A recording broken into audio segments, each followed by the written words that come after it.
Financial wellness. Reach out to them for advice at 855-DON-GINO. And now back to your hosts, Don Getling and Gino Fronti. I've also worked with many new people in the business, and I've been one, right? And I remember that. It wasn't that long ago, 11 years ago. And I just had, last week we had Champ Davenport and Steve Senegram, my real estate mentors for when I was a real estate agent.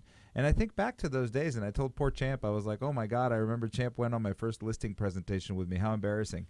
And because I think back to that listing presentation, and I'm like, God, it was just horrible. Thank goodness they were friends of the family, like your first opportunities usually are, and everything worked out great. It actually worked out just fine. But I think back, and I think, it's just like at the radio. When Don and I started this, the first 6 months, if I look back on them today, were absolutely horrible. We were not really good at this at all. And now we definitely I remember those days. Yeah. I remember those days we first started this show. Oh, yeah. I mean, and, it's not because we didn't know anything about loans or real estate. It's just that actually speaking on the radio was a completely different craft, something we had never done before. And it looks a lot easier than it really is, Steve. Certainly does. So anyways, what I was saying is Paul left us with a gift here, and Don and I always talk about on the National Real Estate Cafe, which you can check out at nrecafe.com. We talk about appreciation, and I know we tend to speak about nationwide appreciation typically because it has a general impact on the stock market and things of that nature. But when you look at L.A. County, right, and what's happening in L.A. County, and more specifically, these numbers are Santa Clarita specific, but I could tell you from looking at the numbers, we had an 8.5% gain on the average selling price.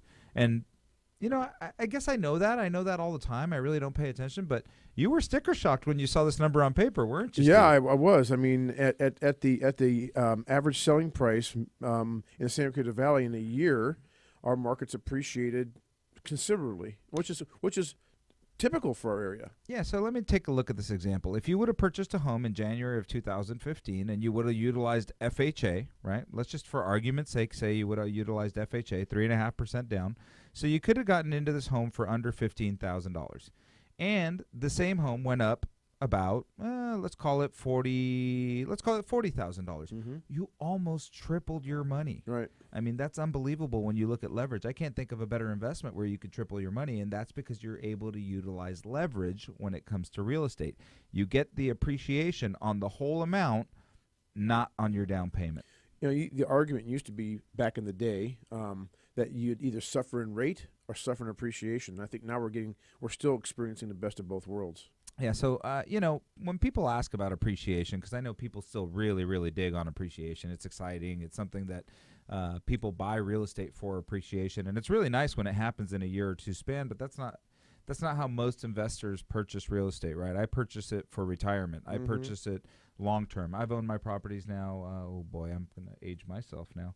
I bought my first property in 2002, and I still think it's the best investment I've ever made. Now, did I have to endure some difficult times, and did I have to pay when I had tenants that didn't pay the rent, and when I had to evict people, and all those things. So I'm not saying real estate is easy, but it's very rewarding in the end. Yes, it is. And you know what?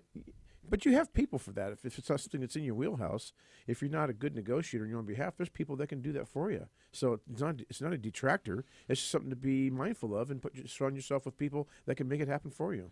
Well, that's a good point. I mean, I remember my third eviction. That was my last eviction, thank goodness. But so if you look at it, right, so I've owned 12 apartment units since 2002, and I've only had 3 evictions. That's really not that bad. Right, so I must be putting the right people into those places. But when you look at it, the first one, I just went and knocked on the guy's door every single night, and I was just annoying. I really didn't know what I was doing.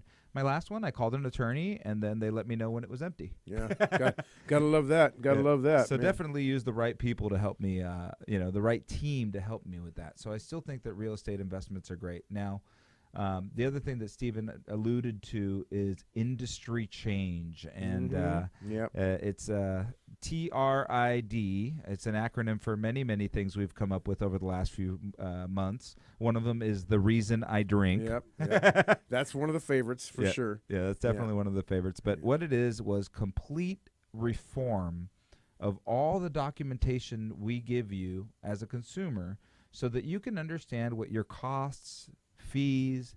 I think it's good overall, Steve. I don't see a downside to it other than I've got a situation where I've got an East Coast lender this morning requiring us or asking us to perform a portion of the function that's clearly a lender's responsibility.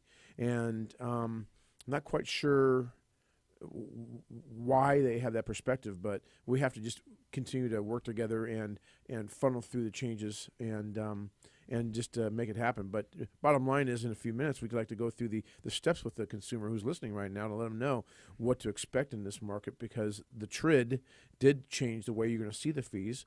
It changed the timing of the close, and more importantly, behind the scenes, it changed who does what in the fee disclosure portion of this process. Yeah, I'd love to dig into that, because there are still severe misconceptions. And, in the grand scheme of things, we're only a few months into this, right? So, and we on the other side, Steve, encountered an escrow.